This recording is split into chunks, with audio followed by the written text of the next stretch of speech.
នេះគឺជារបៀបនៃការកែសំឡេងរបស់ខ្ញុំហើយចំពោះប្រសិននីមួយៗគឺអ្នកធានាអាចមើលបានជាលំនាំអញ្ចឹងណាប៉ុន្តែអ្នកធានាអាចធ្វើការ copy paste បាននោះទេដោយសារតែសំឡេងខុសគ្នាមនុស្សខុសគ្នា microphone ខុសគ្នាការ set up ខុសគ្នាទីតាំងខុសគ្នាអញ្ចឹងទៅគឺសំឡេងគឺមិនដូចគ្នានោះទេអញ្ចឹងតែកាលណាអ្នកធានា copy paste វាសំឡេងគឺអត់ដូចគ្នានោះទេអូខេ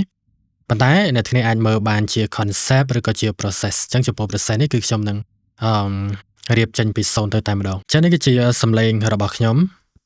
ចឹងនេះគឺជា YouTube Channel ដោយសារតែអ្វីដែលយើងនឹងធ្វើនេះគឺយើងចង់save វាជា preset ចឹងដើម្បីអាច save ជា preset បានគឺវាសំខាន់មែនទែនដែលយើងត្រូវមាន level សំឡេងរបស់យើងច្បាស់លាស់ចឹងនៅពេលដែលយើង upload preset ហ្នឹងទៅសំឡេងពេលក្រោយទៀតតែកាលណាសំឡេងវាអត់ស្មើគ្នាចឹងទៅeffect ហ្នឹងគឺវាចេញមកវាអត់ដូចគ្នាទេដោយសារតែនៅក្នុង preset ហ្នឹងយើងប្រើជាមួយនឹង compression ផងដែរចឹងណាចឹង compression គឺវាត្រូវការ threshold ចឹងនៅក្នុងនេះគឺចំពោះ preset របស់ខ្ញុំដែលខ្ញុំធ្វើគឺខ្ញុំនឹងធ្វើដោយយកទៅលើតម្លៃ loudness របស់វាគឺស្មើទៅនឹង16 decibel ចឹងនេះគឺជា YouTube channel របស់ខ្ញុំចឹងនៅក្នុងនេះសំឡេងរបស់ខ្ញុំគឺត្រឹមតែ18អញ្ចឹងខ្ញុំត្រូវធ្វើការតម្លើង gain របស់វាខ្ញុំចូលកន្លែង region នេះប្រហែលថាខ្ញុំដាក់2ចឹងនេះគឺជា YouTube channel ចឹងនេះគឺជា YouTube channel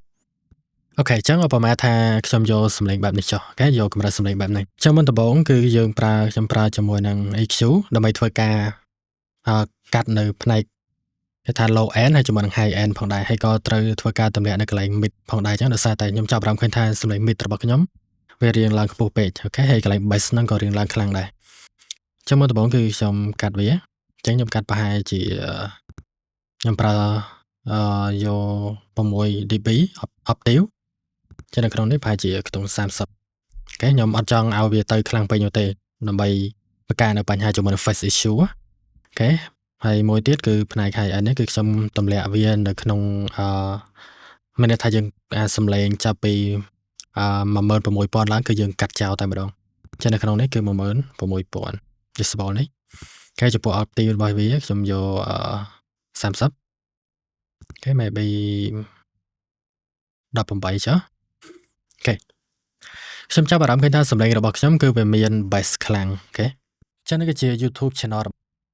ចឹង bass របស់ខ្ញុំគឺវានៅកន្លែងនេះចឹងខ្ញុំដាក់99ខ្ញុំបន្ថយវា3របស់ខ្ញុំដែលអ្នកទាំងនេះអាចចឹងនេះគឺជា YouTube channel របស់ខ្ញុំដែលអូខេចំពោះ bass នេះខ្ញុំគិតថាដើរវារៀងបែបនេះតិចនៅពេលដែលយើងទម្លាក់ bass ហ្នឹងយើងឃើញថាកន្លែង mid របស់យើងក៏វារៀងឡើងមកខ្ពស់ដែរអញ្ចឹងណាវាមានអារម្មណ៍ថាវាទៅជា matte វិញណាចឹងជាទូទៅដោយសារ microphone នេះគឺវា mid របស់វាគឺវាស្រូបមកខ្លាំងស្រាប់ហើយអូខេចឹងនៅក្នុងនេះគឺខ្ញុំទម្លាក់វាបន្តិចអូខេចឹងខ្ញុំប្រើជាមួយនឹងមួយនេះប្រហែលជា567ខ្ញុំឆ្លាញ់លេខរៀងខ្ញុំដកខ្ទង់2ចុះអូខេចឹងនេះគឺជា YouTube channel របស់ខ្ញុំដែលចឹងអ្វីដែលខ្ញុំកំពុងតែធ្វើនេះគឺខ្ញុំចង់ឲ្យសំឡេងហ្នឹងគឺកុំឲ្យមានផ្នែកខ្លះវាមកខ្ពស់ខ្លាំងពេកអូខេកន្លែងនេះណាបន្តមកទៀតជាភានបន្ទាប់គឺយើងនឹងទៅស្វែងរក frequency EQ កន្លែងដែលជាបញ្ហាសំឡេងរបស់យើងប៉ុន្តែឥឡូវនេះគឺឃើញថាវាសំឡេងរបស់យើងគឺវារៀងមក balance គ្នាគាត់បានតិចហើយគេដោយសារខ្ញុំទម្លាក់កន្លែង mid នេះហើយជាមួយនឹងកាត់កន្លែង bass សំឡេងរបស់ខ្ញុំនេះក៏ប៉ុន្តែដោយសារតែខ្ញុំប្រើជាមួយនឹង high pass filter ហើយជាមួយនឹង high cut filter ឬក៏យើងអាចនិយាយបានថា low pass ក៏បានឬក៏ low cut ក៏បានគេពីរហ្នឹងគឺយើងប្រើឆ្លាស់គ្នាអញ្ចឹងណាដោយសារតែប្រើបែបហ្នឹងគឺវាមានបញ្ហាគេថា face issue ទោះបីជានៅក្នុងនេះខ្ញុំប្រើតិចតួចក៏ដោយក៏វាប្រកាសជាមានបញ្ហាហ្នឹងដែរអញ្ចឹងនៅក្នុងនេះគឺខ្ញុំតែងតែប្រើវាជាមួយនឹង linear face អូខេដើម្បីបញ្ជានៅបញ្ហាហ្នឹងនៅពេលដែលយើងប្រើជាមួយនឹង linear face វាមាននៅបញ្ហាមួយផ្សេងទៀតវាបង្កើតជាមួយនឹង pre-ringing effect ណាប៉ុន្តែជាក់ស្ដែងខ្ញុំស្ដាប់អត់ឮនោះទេអញ្ចឹងហើយនៅក្នុងនេះគឺខ្ញុំសុខចិត្តខ្ញុំប្រើជាមួយនឹង linear face ហ្នឹងឯងអូខេបន្តមកទៀតនៅក្នុងនេះគឺខ្ញុំនឹងតម្លើងសំឡេងទៀតដើម្បីងាយស្រួលស្ដាប់គឺជាផ្នែកមួយដែលខ្ញុំបានកាត់ចេញវាគឺជាផ្នែកមួយដែលខ្ញុំចាប់អារម្មណ៍ឃើញថាមានបញ្ហាជាច្រើនមែនទែននៅកន្លែង mid របស់ខ្ញុំ mid tone របស់ខ្ញុំហ្នឹងបញ្ហាហ្នឹងប្រហែលជាដោយសារតែវាឡងសំឡេងជាមួយនឹង table ឬក៏ជាមួយនឹងបន្ទប់របស់យើងអញ្ចឹងមួយតុកមួយអីហ្នឹងវាសំឡេងហ្នឹងវាបុកទៅកន្លែងហ្នឹងខ្លាំងអញ្ចឹងណាចឹងនៅក្នុងនេះខ្ញុំប្រើនៅ EQ មួយតង់ទៀតអូខេចឹងនៅក្នុងនេះខ្ញុំចាប់ផ្ដើមស្វែងរកសំឡេងខ្ញុំបានកាត់ចេញពីវគ្គសិក្សាពេញរបស់ខ្ញុំគឺជាអូខេសំឡេងគឺខ្ញុំដឹងថានៅម្ដុំនេះនេះហើយខ្ញុំមិនគ្រីសវាផ្នែកដបងអញ្ចឹងណាអូខេនេះគឺជាសំឡេងដែលខ្ញុំកំពុងតែរកវាឬក៏នៅក្នុងនេះខ្ញុំអាចកាត់របៀបនេះបានលើខ្ញុំ play system Papane section ផ្នែកមួយដែលខ្ញុំបានកាត់ចេញពីវគ្គសិក្សាពេញរបស់ខ្ញុំគឺជាផ្នែកដំបូងជាផ្នែកមួយដែលខ្ញុំបានកាត់ចេញពីវគ្គសិក្សាពេញរបស់ខ្ញុំគឺជាផ្នែកដំបូងជាផ្នែកមួយដែលខ្ញុំបានកាត់ចេញពីវគ្គសិក្សាពេញរបស់ខ្ញុំអូខេអញ្ចឹងសម្លេងកន្លែងនេះគឺខ្ញុំដកចោលអូខេម្ដងទៀតផ្នែកមួយដែលខ្ញុំបានកាត់ចេញពីវគ្គសិក្សាពេញរបស់ខ្ញុំផ្នែកមួយដែលខ្ញុំបានកាត់ចេញពីវគ្គសិក្សាពេញផ្នែកមួយដែលខ្ញុំបានកាត់ចេញអញ្ចឹងឃើញថាយើងបន្ថយកន្លែងហ្នឹងតិចទៅឃើញថាវាបាត់អាកន្លែងសម្លេងរៀងគីឡូរៀងសម្លេងឡងអាកន្លែងហ្នឹងដូចបុកចូលកន្លែងហ្នឹងគឺច្រើនមែនតើនឹងមួយទៀតខ្ញុំចាប់អារម្មណ៍ឃើញថាកន្លែង high របស់យើងគឺដូចជាមានសម្លេងរំខានបន្តិចដែរអញ្ចឹងនៅក្នុងនេះខ្ញុំបន្ថយ 3.9 ខ្ញុំភ្លេចកន្លែងនេះខ្ញុំបិទកន្លែងនេះសិនហើយកន្លែងនេះដោយសារតែអ្នក EQ ខាងដើមដោយសារតែយើងដក gain frequency សម្លេងរបស់យើងហ្នឹងចា gain របស់យើងហ្នឹងគឺវារៀងបន្ថយអញ្ចឹងនៅក្នុងនេះយើងត្រូវធ្វើការតម្លើងនៅ gain ផងអញ្ចឹង gain ហ្នឹងនៅក្នុងនេះខ្ញុំ reset វាជាផ្នែកមួយដែលខ្ញុំបានកាត់គេថានៅក្នុងនេះវាចេញ10អូខេឥឡូវនៅក្នុងខ្ញុំ play ពីដើមសិនអញ្ចឹងនេះគឺជា YouTube អញ្ចឹងនៅក្នុងនេះគឺវាដក6 decibel អូខេដក 6.2 អញ្ចឹងនៅពេលដែលយើងបើកអានេះខ្ញុំ reset វាអញ្ចឹងនេះគឺជា YouTube គេថាវាដក9អញ្ចឹងមានន័យថាវាបាត់គេសំឡេងរបស់យើងខ្លះអញ្ចឹងណាអញ្ចឹងនៅក្នុងនេះយើងតម្លើង gain វាប្រហែលថា 1.9 ចុះ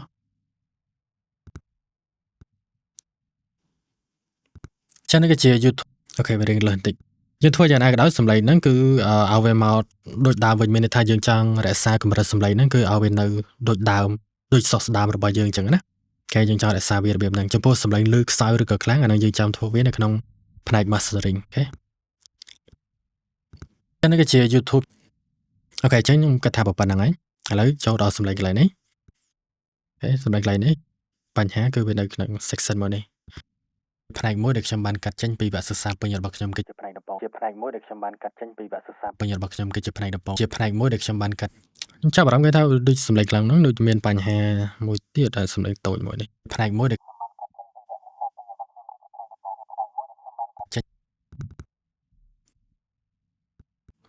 ផ្នែកមួយដែលខ្ញុំបានកាត់ចេញពីវគ្គសិក្សាពេញរបស់ខ្ញុំគឺផ្នែកមួយដែលខ្ញុំបានកាត់ចេញពីវគ្គសិក្សាពេញរបស់ខ្ញុំគឺជាផ្នែកដំបូងជាផ្នែកមួយដែលខ្ញុំបានកាត់ចេញពីវគ្គសិក្សាពេញរបស់អូខេអញ្ចឹងមានន័យថាយើងដកបញ្ហានៅកន្លែងកណ្ដាលហ្នឹងរួចហើយហើយ mid tone របស់យើងរួចហើយឥឡូវចូលកន្លែង high វិញម្ដងចឹងតើតើជាមួយនឹងកន្លែង high ហ្នឹងភាគច្រើនគឺខ្ញុំតម្លើង boost វាឲ្យខ្លាំងសិនដើម្បីងាយស្រួលយើងស្វែងរកបញ្ហា problem របស់វាចឹងនៅក្នុងនេះខ្ញុំតម្លើងកប់តែម្ដងដាក់6ផ្នែកមួយដែលខ្ញុំបានកាត់ចេញពីវគ្គសិក្សាពេញរបស់ខ្ញុំគឺជាផ្នែកដំបូងជាផ្នែកមួយដែលខ្ញុំបានកាត់ចេញពីវគ្គសិក្សាពេញរបស់ខ្ញុំគឺជាផ្នែកដំបូងជាផ្នែកមួយដែលខ្ញុំបានកាត់ចេញពីវគ្គសិក្សាពេញរបស់ខ្ញុំមានអារម្មណ៍ថាដូចជានៅម្ដុំនេះផ្នែកមួយដែលខ្ញុំបានកាត់មួយដែលខ្ញុំបានកាត់ចេញពីវគ្គសិក្សាពេញរបស់ខ្ញុំគឺជាផ្នែកដំបូងជាផ្នែកមួយដែលខ្ញុំបានកាត់ចេញពីវគ្គសិក្សាពេញរបស់ខ្ញុំគឺជាផ្នែកដំបូងជាផ្នែកមួយដែលខ្ញុំបានកាត់ចេញពីវគ្គសិក្សាពេញរបស់ខ្ញុំគឺជាផ្នែកដំបូងជាផ្នែកមួយដែលខ្ញុំបានកាត់ចេញពីវគ្គសិក្សាពេញរបស់ខ្ញុំគឺជាផ្នែកដំបូងជាផ្នែកមួយដែលខ្ញុំបានកាត់ចេញពីវគ្គសិក្សាពេញរបស់ខ្ញុំគឺជាផ្នែកដំបូងអូខេគឺជាសម្លេងកន្លែងនេះហើយដែលខ្ញុំចង់កាត់វាចោលផ្នែកមួយដែលខ្ញុំបានកាត់ចេញពីវគ្គសិក្សាដូចជានៅមានមួយទៀតសម្លេងហ្នឹងតូចទេសម្លេងលក្ខណៈជ្រេកណាសម្លេងវានៅម្ដុំនេះផ្នែកមួយដែលខ្ញុំបានកាត់ចេញពីខ្ញុំគឺជាផ្នែកដំបូងជាផ្នែកមួយដែលខ្ញុំបានកាត់ចេញពីវគ្គសិក្សាពេញរបស់ខ្ញុំគឺជាផ្នែកដំបូងជាផ្នែកមួយដែលខ្ញុំបានកាត់ចេញពីវគ្គសិក្សាពេញរបស់ខ្ញុំគឺជាផ្នែកដំបូងជាផ្នែកមួយដែលខ្ញុំបានកាត់ចេញពីវគ្គសិក្សាពេញរបស់ខ្ញុំគឺជាផ្នែកដំបូងជាផ្នែកមួយដែលខ្ញុំបានកាត់ចេញពីវគ្គសិក្សាពេញរបស់ខ្ញុំគឺជាផ្នែកដំបូងជាផ្នែកមួយដែលខ្ញុំបានកាត់ចេញពីវគ្គសិក្សាពេញរបស់ខ្ញុំគឺជាផ្នែកដំបូងជាផ្នែកមួយដែលខ្ញុំបានកាត់ចេញពីវគ្គសិក្សាពេញរបស់ខ្ញុំគឺជាផ្នែកដំបូងជាផ្នែកមួយដែលខ្ញុំបានកាត់ចេញពីវគ្គសិក្សាពេញរបស់ខ្ញុំគឺជាផ្នែកដំបូងជាផ្នែកមួយដែលខ្ញុំបានកាត់ចេញពីវគ្គសិក្សាពេញរបស់ខ្ញុំគឺជាផ្នែកដំបូងជាផ្នែកមួយដែលខ្ញុំបានកាត់ចេញពីវគ្គសិក្សាពេញរបស់ខ្ញុំគឺជាផ្នែកដំបូងជាផ្នែកមួយដែលខ្ញុំបានកាត់ចេញពីវគ្គសិក្សាពេញរបស់ខ្ញុំគឺជាផ្នែកដំបូងជាផ្នែកមួយដែលខ្ញុំបានកាត់ខ្ញុំគិតថាសម្លេងមួយនេះហើយអូខេចុងបន្ទាប់ពីយើងចាប់រួចហើយខ្ញុំបិទកន្លែងនេះមកវិញផ្នែកមួយដែលខ្ញុំបានកាត់ចេញពីវគ្គសិក្សាពេញរបស់ខ្ញុំគឺជាផ្នែកដំបូងជាផ្នែកមួយដែលខ្ញុំបានកាត់ចេញពីវគ្គសិក្សាពេញរបស់ខ្ញុំគឺជាផ្នែកខ្ញុំចាប់អារម្មណ៍ឃើញថាសម្លេងនៅម្ដុំនេះគឺវាមានបញ្ហាមួយទៀតហើយដូចជារឿងឆុលណាសម្លេងល្បាក់ 3000 Hz ទៅ 4000 Hz ម្ដុំហ្នឹងណាអូខេអញ្ចឹងនៅក្នុងនេះខ្ញុំស្វែងរកតិចទៀតផ្នែកមួយដែលខ្ញុំ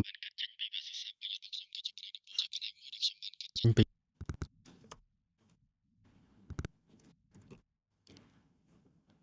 ផ្នែកមួយដែលខ្ញុំបានកាត់ចេញពីវគ្គសិក្សាពេញរបស់ខ្ញុំគឺជាផ្នែកដំបូងជាផ្នែកមួយដែលខ្ញុំបានកាត់ចេញពីវគ្គសិក្សាពេញរបស់ខ្ញុំគឺជាផ្នែកដំបូងជាផ្នែកមួយដែលខ្ញុំបានកាត់ចេញពីវគ្គសិក្សាពេញរបស់ខ្ញុំគឺជាផ្នែកដំបូង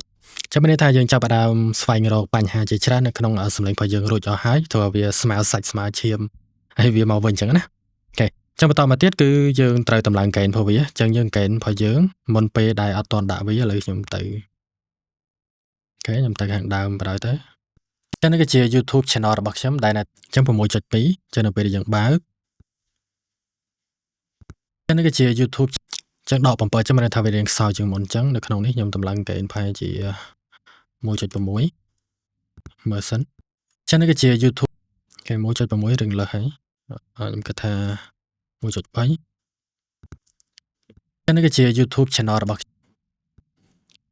រៀងលើសតិចខ្ញុំដាក់ 1.1 ចាអូខេបន្តមកទៀតដោយសារតែសម្លេងរបស់យើងវាមាន S sound ណា S sound ហ្នឹងសម្លេងដែលវាចេញកញ្ចក់ខ្យល់ S ខ្ញុំប្រើនៅ plugin របស់ Fab Filter ដែរដែលខ្ញុំចូលចិត្តមែនតើ plugin មួយហ្នឹងវាល្អជាង Isotope Isotope DS របស់វាគឺមានហាក់បីដូចជាយើងកាត់ទៅវាបាត់សម្លេងតែម្ដងជាមួយនឹង Fab Filter plugin ដែលខ្ញុំប្រើនេះគឺវាជួយដកនៅសម្លេង S sound ហ្នឹងមែនតែវារក្សា tone សម្លេងរបស់យើងស្ដាប់ទៅមានអារម្មណ៍ថាវា transparent អញ្ចឹងណាចឹងនៅក្នុងនេះគឺខ្ញុំមាន DS អូខេបើ Isotope ដូចគ្នាហើយចឹងនៅក្នុងនេះគឺខ្ញុំរក្សាដែរប៉ុន្តែខ្ញុំដាក់ត្រឹមតែ 3.9 ទេចំណែក threshold របស់ខ្ញុំយើងចាំកំណត់វាស្ដាប់វានៅក្នុងនេះ oversampling ខ្ញុំបើកកប់តែម្ដង split band ខ្ញុំបើកវា overhead នេះគឺខ្ញុំlockerhead នេះខ្ញុំបើកវាចោលទាំងអស់តែម្ដងវាគឺជាផ្នែកមួយដែលខ្ញុំបានកាត់ចេញពីវគ្គសិក្សាពេញរបស់ខ្ញុំគឺជាយើងអាចចុចកន្លែងនេះដើម្បីស្ដាប់មើលសម្លេងដែលវាកំពុងតែចាប់ frequency សម្លេងដែលវាចាប់គេគឺ range ខ្ទង់ល្បាក់ 7000 Hz ទៅ 14 kHz អញ្ចឹងណាហើយយើងចុចកន្លែងនេះដើម្បីស្ដាប់មើលសម្លេងដែលវាដកចេញខ្ញុំមានអារម្មណ៍ថាវាដូចជាខ្លាំងពេកខ្ញុំបន្ថយ threshold វាបន្តិចកុំឲ្យវាចាប់ខ្លាំងពេក23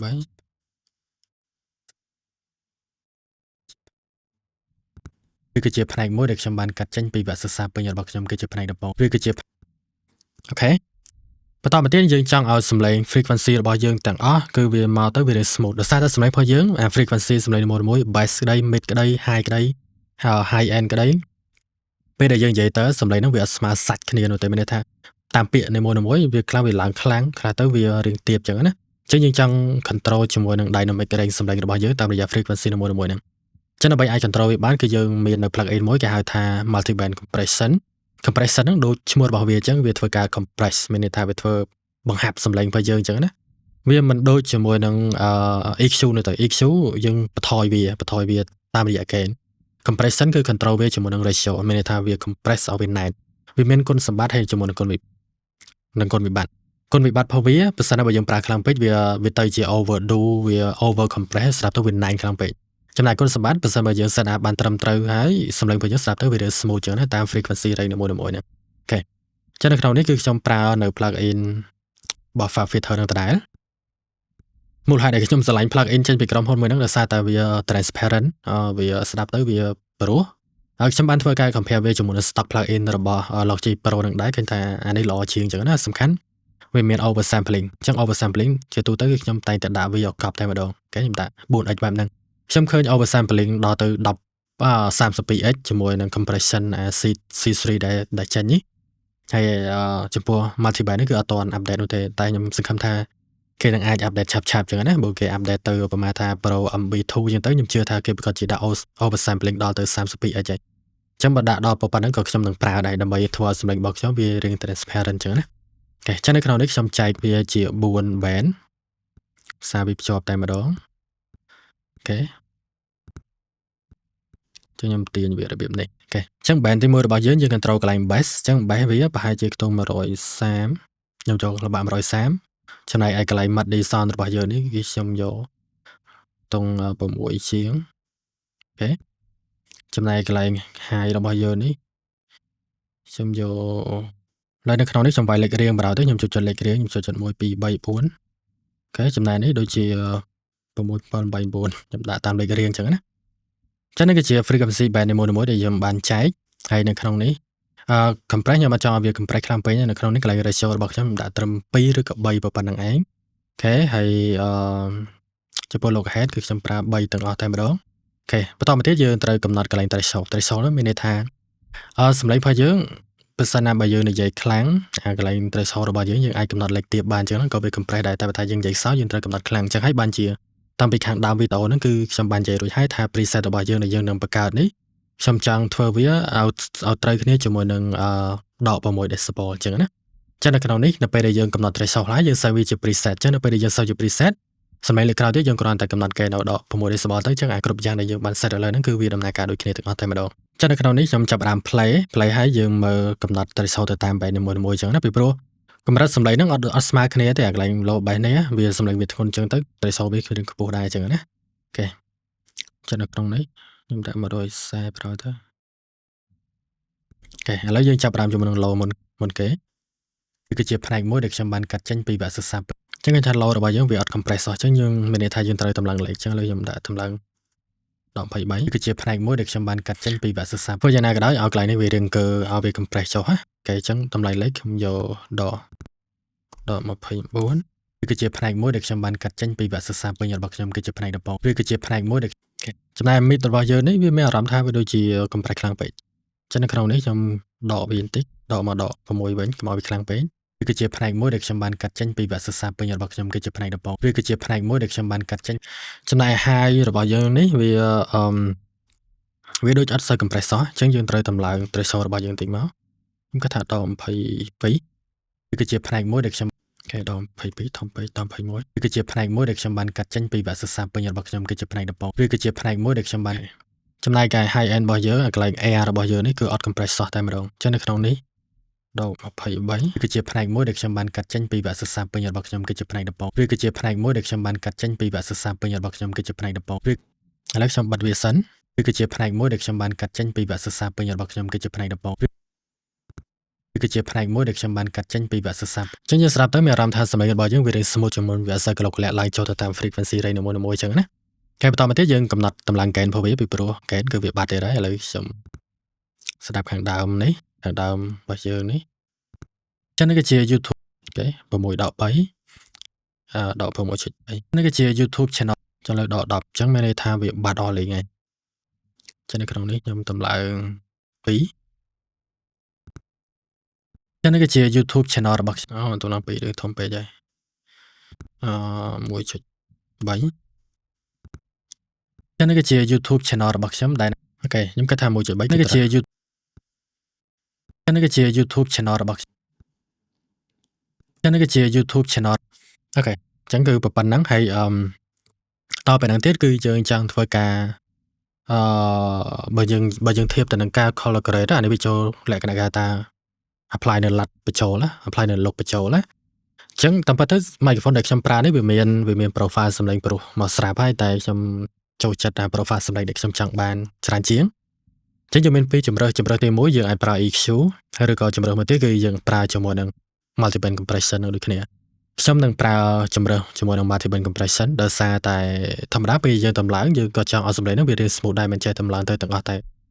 យកតែម្ដងទេអូខេវាខំពី EQ បើតម្លើងគឺតម្លើងទៅទាំងអស់តែម្ដង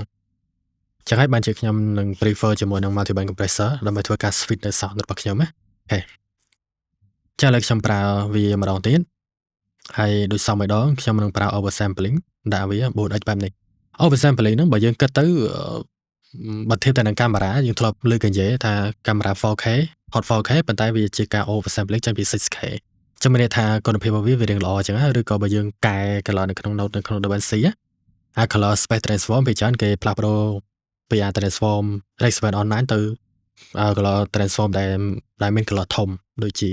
DaVinci Vega Mid ហ្នឹងទេ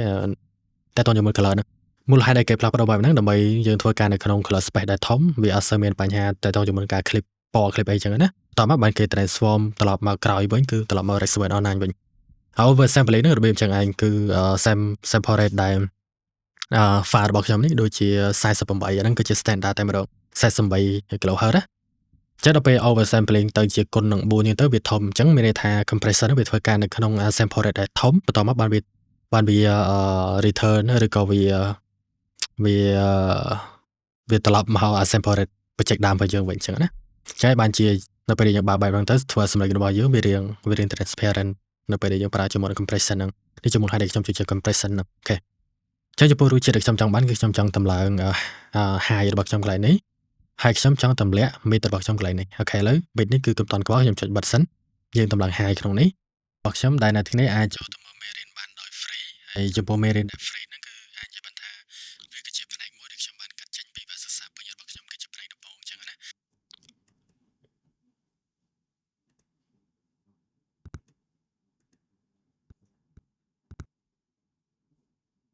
នេះគឺជា YouTube channel របស់ខ្ញុំដែលនៅទីនេះអាចចូលទៅមើលមេរៀនបានដោយ free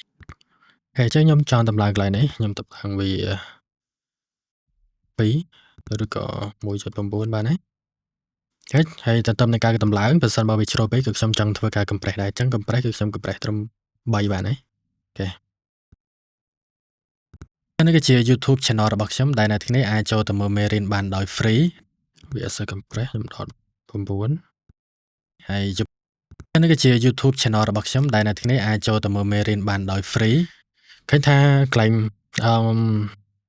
mid របស់យើងនេះក៏វារឿងឡើងមកខ្លាំងដែរអញ្ចឹងខ្ញុំចង់ធ្វើការទម្លាក់កន្លែង mid ហ្នឹងតិចដើម្បីឲ្យនេះវាកាន់តែស្រាប់ទៅវារឿងរះកាន់តែខ្លាំងណាចឹងនៅក្នុងនេះខ្ញុំបើក solo ហើយចំពោះមេរៀនដែល free ហ្នឹងគឺអាចនិយាយបានថា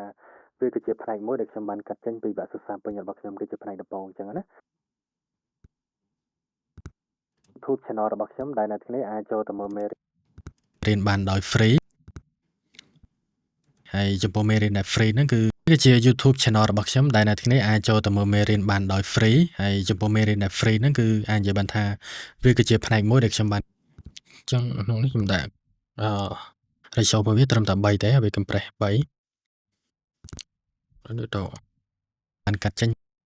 ជា YouTube channel របស់ខ្ញុំដែលនៅទីនេះអាចចូលទៅមើលមេរៀនបានដោយ free អូខេអញ្ចឹងខ្ញុំធ្វើការបិទនៅអ្វីដែលខ្ញុំបានកំណត់ហ្នឹងស្ដាប់សិនជា YouTube channel របស់ខ្ញុំដែលនៅទីនេះអាចចូលទៅមើលមេរៀនបានដោយ free ខ្ញុំបើកវាជា YouTube channel របស់ខ្ញុំដែលនៅទីនេះអាចចូលទៅមើលមេរៀនបានដោយ free ហើយមានអារម្មណ៍ថានេះដូចជា compress តិចពេកខ្ញុំខ្ញុំត22បណ្ដោយទៅហើយចំពោះនេះជា YouTube channel របស់ខ្ញុំដែលនៅទីនេះអាចចូលទៅមើលមេរៀនបានដោយ free ហើយចំពោះមេរៀនដែល free ហ្នឹងគឺអាចនិយាយបានថា21បានអូខេចឹងខ្ញុំគិតថាខ្ញុំឆ្លាញ់សម្លេងបែបហ្នឹងហើយនេះគឺជា YouTube channel របស់ខ្ញុំដែលនៅទីនេះអាចចូលទៅមើលមេរៀនបានដោយ free នេះគឺជា YouTube channel របស់ខ្ញុំដែលនៅទីនេះអាចចូលទៅមើលមេរៀនបានដោយ free វាគឺជាផ្នែកមួយដែលខ្ញុំបានកាត់ចេញពីវគ្គសិក្សាពេញរបស់ខ្ញុំគឺជាផ្នែកដំបូងអញ្ចឹងណាចូលទៅមើលមេរៀនបានដោយ free ហើយចំពោះមេរៀនដែល free ហ្នឹងគឺខែឥឡូវខ្ញុំធ្វើការបិទរបស់ទាំងអស់នេះយើងស្ដាប់ពីមុនហើយនៅក្រោយពេលដែលយើងបាន edit រួចហើយចឹងនេះគឺជា YouTube channel របស់ខ្ញុំដែលនៅទីនេះអាចចូលទៅមើលមេរៀនបានដោយ free វាគឺជាផ្នែកមួយដែលខ្ញុំបានកាត់ចេញពីវគ្គសិក្សាពេញរបស់ខ្ញុំវាដូចអត់ស្មើសាច់អត់ស្មើអត់សូវតាមពិតទៅសម្លេងវាប្រុសដោយសារ microphone នេះគឺវា record មកប្រុសស្រាប់ហើយតែខ្ញុំអត់សូវចូលចិត្តដោយសារវា mid វាឡើងខ្លាំងហើយដល់មួយសម្លេងវាដូចមានអារម្មណ៍ថាក្លុកលាក់ច្រើនអញ្ចឹងណាឥឡូវនេះគឺជាសម្លេងដែលយើងបានកែរួចហើយនេះជា YouTube channel របស់ខ្ញុំដែលនៅទីនេះអាចចូលទៅមើលមេរៀនបានដោយ free ហើយចំពោះមេរៀនដែល free ហ្នឹងគឺអាចនិយាយបានថាអញ្ចឹងខ្ញុំចូលចិត្តសម្លេងបែបនេះហើយអូខេបន្តមកទៀតយើងចង់ឲ្យសម្លេងរបស់យើងលើខ្លាំងទៅតាមកម្រិត standard របស់ YouTube ឬរបស់ social media អញ្ចឹងជាទូទៅ social media យកល្បែខ្ទង់ដក16ដក16laugh គេប្រើពាក្យ laugh អញ្ចឹងណាមានន័យថាបើដកលេខនៃការទៅតូចមានន័យថាវាកាន់តែលើជាទូទៅគេប្រើដក16ចន្លោះពីដក16ដល់14 laugh ចឹងដើម្បីអាចធ្វើឲ្យបានគឺនៅក្នុងកម្មវិធី Logic នេះយើងមាន AI មួយដែលធ្វើការ process នៅកន្លែងហ្នឹងអញ្ចឹងណាប៉ុន្តែមុននឹង process ជាទូទៅគឺខ្ញុំតែងតែដាក់នៅ limiter មុនហើយដើម្បីចាប់នៅ true peak ពីព្រោះកម្រិតសម្លេងរបស់ខ្ញុំចង់អានេះសម្លេងយើងខ្លីតែជាទូទៅសម្លេងរបស់យើងវាអាចមាន clip ឡើងលើនឹងទៀតប្រហែលថាយើងក្តក់មាត់អីចឹងទៅក៏វាអាចដឹងលើសនឹងខ្ញុំចង់ចាប់សម្លេងនឹងទម្លាក់ចុះហើយវាទម្លាក់ចុះហើយមុនពេលដែលយើងប្រើជាមួយនឹងAI mastering AI ហ្នឹងអូខេចឹងនៅក្នុងនេះគឺគឺខ្ញុំប្រើ fast filter ហ្នឹងហើយគឺ L2 មួយនេះនៅក្នុងនេះគឺ oversampling ខ្ញុំបើកវា តែ4បានហើយខ្ញុំអត់ត្រូវការប្រើឲ្យច្រើនទេ